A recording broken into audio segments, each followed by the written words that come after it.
All right, welcome. Today we're going to dig into the minds of two of the all-time greats, Plato and Aristotle. And we're looking for practical advice, stuff that's just as useful now as it was thousands of years ago. So Aristotle gives us our starting point right here. Before you can get a handle on your career, your relationships, or any of your big goals, you've got to get a handle on yourself.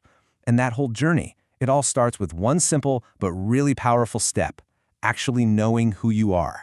It's kind of funny, right? We're always chasing the next big life hack, the newest productivity app. But what if the best, most effective tools for living a happy life were actually invented more than 2,000 years ago? Let's really dive into that idea. Okay, so our first big theme is all about the inner world. For guys like Plato and Aristotle, true strength, a life that's actually well-lived, it didn't start with conquering kingdoms or building huge empires. No, it started with conquering yourself. Aristotle makes a really crucial distinction here. We tend to praise external bravery, right? Like the soldier who wins a tough battle. But what he's arguing is that the harder fight, the more courageous fight, is the one we're all fighting inside, against our own impulses and our own worst habits. And this really just boils it down. The fight out there, that's the lesser battle.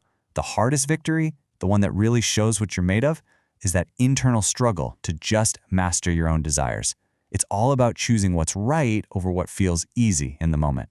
So who exactly is this internal enemy we're up against? Well, Aristotle had a name for it, the self-indulgent man. Basically, it's the part of us that's driven purely by appetite.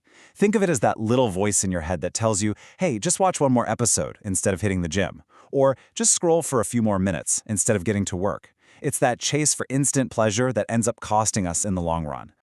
And this idea applies to even really powerful emotions, like anger. Aristotle's point was that getting angry is easy. Anyone can do that. The real skill, the real challenge, is to be angry with the right person, to just the right degree, at exactly the right time, for the right purpose, and in the right way. It's all about mastering your emotions so that they work for you, instead of you being a slave to them. All right, so once you start to get a handle on that inner world, you can start building excellence in your outer world. And the Greeks, they had a really clear blueprint for this, which brings us to our next section. Now this right here, this is a huge mindset shift. Excellence isn't something that just happens by accident. It's not about getting lucky. It's the end result of tons and tons of deliberate choices. Your destiny isn't determined by chance. It's determined by the choices you make every single day. Okay, so how do we actually make those choices effectively? Well, Aristotle gives us this amazing, timeless three-step plan. First, you need a definite, clear, practical goal. Know what you're aiming for. Second, get the tools you need to achieve it, the skills, the resources, whatever it is. And third, and this is key, you align all your actions to serve that one single purpose. It's a beautifully simple formula, but it can lead to some profound results. And here's the absolute game changer. You don't wait around until you feel excellent to start doing good work. It's the total opposite. Excellence is a skill, it's a habit, and you build it through the repetition of doing the right things. It's all about what you do day in and day out. But where should you point all this excellence?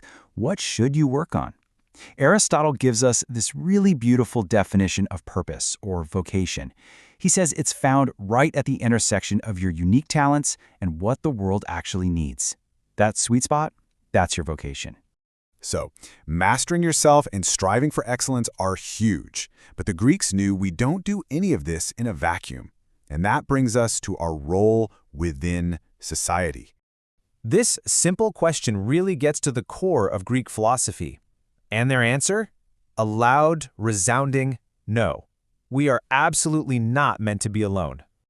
Aristotle just puts it bluntly. We're social animals. It's in our nature.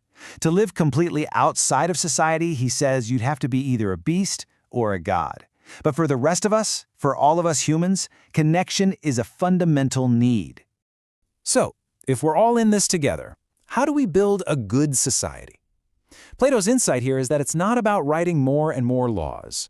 A healthy society is built on the character of the people in it. Good people are going to act responsibly even without a law telling them to. And bad people? Well, they'll always find a way around the rules. The real goal should be to cultivate virtue in people, not just create more regulations. And this is the stark warning that comes with that idea.